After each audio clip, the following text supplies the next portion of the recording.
Hello ചങ്സ്, എല്ലാവർക്കും ഞങ്ങളുടെ പുതിയൊരു വീഡിയോയിലേക്ക് സ്വാഗതം. ഞാൻ നിങ്ങളുടെ സ്വന്തം മാനൂഫ്. മക്കളെ, നമ്മുടെ 10ാം ക്ലാസ് ഇന്ത്യയിൽ ഇപ്രാവശ്യത്തെ ക്രിസ്മസ് പരീക്ഷയ്ക്ക് വരാൻ കൂടുതലും സാധ്യതയുള്ള ഉറപ്പെന്ന് ഞാൻ പറയുന്നില്ല, 100% ഉറപ്പ് ഞാൻ ഒരിക്കലും പറയില്ല. കാരണം ഞാനല്ല ക്വസ്റ്റ്യൻ പേപ്പർ ഇടുന്നത്. എന്നാലും ഒരു 99% ചാൻസ് ഉള്ള ഒരു ക്വസ്റ്റ്യൻ ആണ് അക്കാൽ ഓർ ഉസ്കെ ബാദ് എന്ന് പറഞ്ഞിട്ടുള്ള കവിതയുടെ ഒരു ടിപ്പണി അല്ലെ. അതായത് ടിപ്പണിന്നോ അല്ലെങ്കിൽ ആസ്വാദൻ ടിപ്പണിന്നോ അല്ലെങ്കിൽ ആശയം വിവരിച്ചുകൊണ്ട് ടിപ്പണി ചെയ്താനോ അങ്ങനെ എന്തെങ്കിലും രീതിയിൽ നിങ്ങൾക്ക് വരും. അപ്പോൾ 4 മാർക്കിനാണ് ഈ ചോദ്യം വരാറുള്ളത്. ഇത് മുൻ വർഷങ്ങളിലൊക്കെ വന്നിട്ടുണ്ട്. നമുക്കറിയാം അതിൽ മൊത്തം 8 വരികളാണ് ആ ചാപ്റ്ററിലുള്ളത്, ആ കവിതയിലുള്ളത്. അതിൽ ചിലപ്പോൾ നിങ്ങൾക്ക് ആദ്യത്തെ 4 വരികൾ നമുക്കറിയാം അക്കാലിലെ ക്ഷാമത്തെ കുറിച്ചാണ്, അക്കാൽ കെ ബാരമേ അല്ലെ. അതേപോലെ ആഖിരി 4 പങ്ക്തിയാം, അവസാനത്തെ 4 വരികൾ എന്ന് പറഞ്ഞാൽ അക്കാൽ കെ ബാദ് കാ സമയം, അതായത് ക്ഷാമത്തിന് ശേഷമുള്ള സമയമാണ് പറയുന്നത്. അപ്പൊ ഇതിന്റെയൊക്കെ ഒരുപാട് വീഡിയോകൾ, ഈ ചാപ്റ്ററിന്റെ ഒരുപാട് വീഡിയോകൾ നമ്മൾ ചെയ്തിട്ടുണ്ട്. പാഠഭാഗം വിവരിച്ചുകൊണ്ടുള്ള വീഡിയോ ഉണ്ട്. അതേപോലെ തന്നെ ടിപ്പണി തന്നെ നമ്മൾ നല്ല വൃത്തിയാക്കിയിട്ട് നല്ല ഡീറ്റെയിൽഡ് ആയിട്ടുള്ള ടിപ്പണികൾ അടങ്ങിയിട്ടുള്ള വീഡിയോകളൊക്കെ നമ്മൾ തന്നിട്ടുണ്ട്. ആ വീഡിയോകളൊക്കെ കണ്ടു പഠിച്ചവർ ഈ വീഡിയോ കാണണമെന്നില്ല. അതേപോലെ തന്നെ ഈ കവിതയുടെ ടിപ്പണി ഓൾറെഡി സ്കൂളിൽ നിന്ന് ട്യൂഷൻ ക്ലാസ്സിൽ നിന്നൊക്കെ പഠിച്ച കുട്ടികളുണ്ടെങ്കിൽ നിങ്ങളും ഇത് വീഡിയോ കാണണമെന്നില്ല. പക്ഷെ ഇതുവരെ പഠിച്ചിട്ടില്ലാത്ത കുട്ടികൾക്ക് ഏറ്റവും ഷോർട്ടസ്റ്റ് ആയിട്ടുള്ള, ഇനി ഇതിലും ചെറുതാക്കാൻ നിങ്ങൾ പറയുന്നത്, ഏറ്റവും ഷോർട്ടസ്റ്റ് ആയിട്ടുള്ള ടിപ്പണിയാണ് ഞാൻ ഇവിടെ തന്നിരിക്കുന്നത്.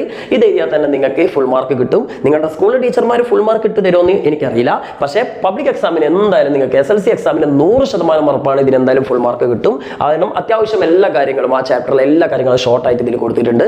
അപ്പോൾ നമ്മളൊരു ടിപ്പണി എഴുതുമ്പോൾ ശ്രദ്ധിക്കേണ്ടത് വിട്ടുപോകാൻ പാടില്ലാത്ത കാര്യങ്ങൾ എന്തൊക്കെയാ വെച്ചാൽ, ഈ ടിപ്പണി എന്നല്ല, ഇപ്പോൾ ടൂട്ടാബാഹിന്റെ ടിപ്പണി വന്നാലും നിങ്ങൾ വിട്ടുപോകാൻ പാടില്ലാത്ത കാര്യങ്ങൾ നിങ്ങൾ എന്താ ചെയ്യേണ്ടത് വെച്ചാൽ, നിങ്ങൾ ആദ്യം ഹെഡിങ് കൊടുക്കണം. ഓക്കെ, ഞാൻ ടൂട്ടാബാഹിയെ പ്രത്യേകിച്ച് പറയാൻ കാരണം എന്താ വെച്ചാൽ, ഇപ്പൊ നമുക്കറിയാം ഹിന്ദി പരീക്ഷകളിൽ ഫസ്റ്റ് പോർഷൻ വരെ ക്വസ്റ്റ്യൻസ് വരുന്നുണ്ട്. ഹിന്ദി എന്നല്ല, ഈ ക്രിസ്മസ് പരീക്ഷ പഴയ പാറ്റേണിലൊക്കെ കുറെ ചേഞ്ച് വന്നിട്ടുണ്ട്. അപ്പോൾ ഫസ്റ്റ് പാർട്ടിൽ നിന്ന് വരെ ക്വസ്റ്റ്യൻസ് വരുന്നുണ്ട്. അപ്പൊ അതുകൊണ്ട് ടൂട്ടാബാഹിയും കൂടി പഠിച്ചിട്ടോളി മക്കളൊന്ന് ജസ്റ്റ് വായിച്ചെങ്കിലും ഇടാം. ഓക്കെ, കാരണം എന്താ വെച്ചാൽ ചിലപ്പം ഇതിന് പകരം മറ്റേ കൊടുക്കാനായിട്ട് ഈ കുറിപ്പൊക്കെ തോന്നിയിട്ടുണ്ടെങ്കിലോ ക്വസ്റ്റ്യൻ പേപ്പർ ഇടുന്നതല്ലേ. അപ്പൊ അതുകൊണ്ട് അമ്മമാർ ഫുള്ള് പരീക്ഷണങ്ങളാണല്ലോ പ്രാവശ്യം കണ്ടില്ല, ഒരുപാട് ക്വസ്റ്റ്യൻസ് ഫസ്റ്റ് ടൈം എന്നൊക്കെ വന്നല്ലേ, ഭയങ്കര ചേട്ടത്തര പരിപാടി ചെയ്ത്. അപ്പൊ എന്തായാലും അതേമാതിരിയൊക്കെ റിപ്പീറ്റ് ചെയ്ത് കഴിഞ്ഞാൽ നമ്മൾ പെട്ടുപോകല്ലോ. അപ്പൊ അതുകൊണ്ട് അതും കൂടി ഒന്ന് ജസ്റ്റ് വായിച്ചിട്ടേ കണ്ടി, എന്തായാലും പ്രയോറിറ്റി ഇതിന് തന്നെ കൊടുക്കാം കേട്ടോ. അപ്പൊ ആദ്യം നമ്മൾ ഹെഡിങ് കൊടുക്കണം. പിന്നെ അതേപോലെ തന്നെ എഴുത്തുകാരുടെ പേരുകൾ. ഓക്കെ, എഴുത്തുകാരുടെ പേര്, അതേപോലെ തന്നെ ഈ കവിതയുടെ തീം, ഇങ്ങനെയുള്ളതൊക്കെയാണ് നമ്മൾ ഫസ്റ്റ് പാരഗ്രാഫ് കൊടുക്കേണ്ടത്. നമ്മൾ ഇംഗ്ലീഷിൽ അപ്രീസിയേഷൻ ചെയ്യുന്ന അതേ മെത്തേഡ് തന്നെ.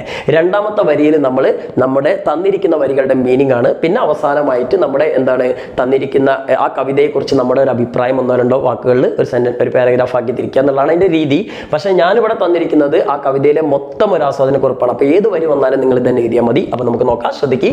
ആദ്യം നമ്മൾ ഹെഡിങ് എഴുതുന്നു. അപ്പൊ ഹെഡിങ് കുറച്ച് സെന്ററിലേക്ക് എഴുതുന്നതാണ് നല്ല കേട്ടോ, ഒന്ന് വൃത്തിയാക്കാൻ സെന്ററിലേക്ക് എഴുതും. ഇപ്പൊ സൈഡിലേക്കാണ് ആക്കിയത്. സോ ശ്രദ്ധിക്കുക, ഹിന്ദി സാഹിത്യക്ക് പ്രമുഖ കവി ശ്രീ നാഗാർജുൻ की एक सुंदर कविता है अकाल और उसके बाद. ഓക്കെ, അതായത് ഹിന്ദി സാഹിത്യത്തിലെ പ്രമുഖ സാഹിത്യകാരനായ നാഗാർജുന്റെ വളരെ പ്രധാനപ്പെട്ട ഒരു സുന്ദരമായ കവിതയാണ് അകാൽ और उसके बाद. ഇത് നിങ്ങൾക്ക് ടൂട്ടാബാഹി ആണെങ്കിൽ ഹിന്ദി സാഹിത്യके പ്രമുഖ കവി ശ്രീ ധർമ്മവീർ ഭാരതിക്ക് ഏക സുന്ദർ കവിത ഹെ ടൂട്ടാബാഹിയ, ഇങ്ങനെ തന്നെ എഴുതിയാൽ മതി. അങ്ങനെ എഴുതിയാൽ തന്നെ ഈ ഒരു ഹെഡിങ് കൂടി വന്ന ഒരു 1.5 മാർക്ക് അവിടെ തന്നെ നിങ്ങൾക്ക് കിട്ടിയിട്ടോ. ഇനി ഇസ് കവിതാമേം, ഈ കവിതയിൽ, അതായത് നിങ്ങൾക്ക് ഏത് കവിത വന്നാലും ഇതേമാതിരി തന്നെ തുടങ്ങാം. കവി എന്ത് ചെയ്യുന്നുണ്ട്, അകാൽ ഓർ ഉസ്കെ ബാദ് കെ സമയ കെ ബാരെ മേ ചിത്രിത് കർത്താ ഹെ. ഇത് ഈ കവിതയുടെ തീമാണ്. ഇത് ഈ കവിതക്ക് മാത്രമേ പറ്റുള്ളൂ. അതായത് ക്ഷാമത്തെക്കുറിച്ചും ക്ഷാമത്തിന് ശേഷമുള്ള സമയത്തെക്കുറിച്ചുമാണ് പറയുന്നത്. കവി കഹത്തെ ഹെ, കവി പറയുകയാണ് കി എന്തെന്നാൽ മനുഷ്യക്ക് മനുഷ്യനെ പോലെ തന്നെ സബി ജീവജന്തുക്കോ, എല്ലാ ജീവജാലങ്ങൾക്കും അകാൽമേ പരേഷാൻ ഹോത്തെ ഹെ, എല്ലാ ജീവജാലങ്ങളും എന്ത് ചെയ്യുന്നുണ്ട്, ക്ഷാമകാലത്തിൽ ബുദ്ധിമുട്ടുണ്ട്. പരേഷാൻ എന്ന് പറഞ്ഞാൽ ബുദ്ധിമുട്ടുണ്ടാവാറുണ്ട്. അതായത് മനുഷ്യന്മാർക്ക് മാത്രമല്ല പ്രശ്നം, ക്ഷാമകാലത്ത് പട്ടിക്കും പൂച്ചക്കും കോഴിക്കും അതേപോലെ തന്നെ നമ്മുടെ വീട്ടിൽ നമ്മൾ വളർത്താൻ തന്നെ എലികൾ പല്ലികളൊക്കെ ഇല്ലേ, ഇവർക്ക് എല്ലാവർക്കും ബുദ്ധിമുട്ടുണ്ട് എന്നാണ് കവി ഇതിലൂടെ സൂചിപ്പിക്കുന്നത് അല്ലേ.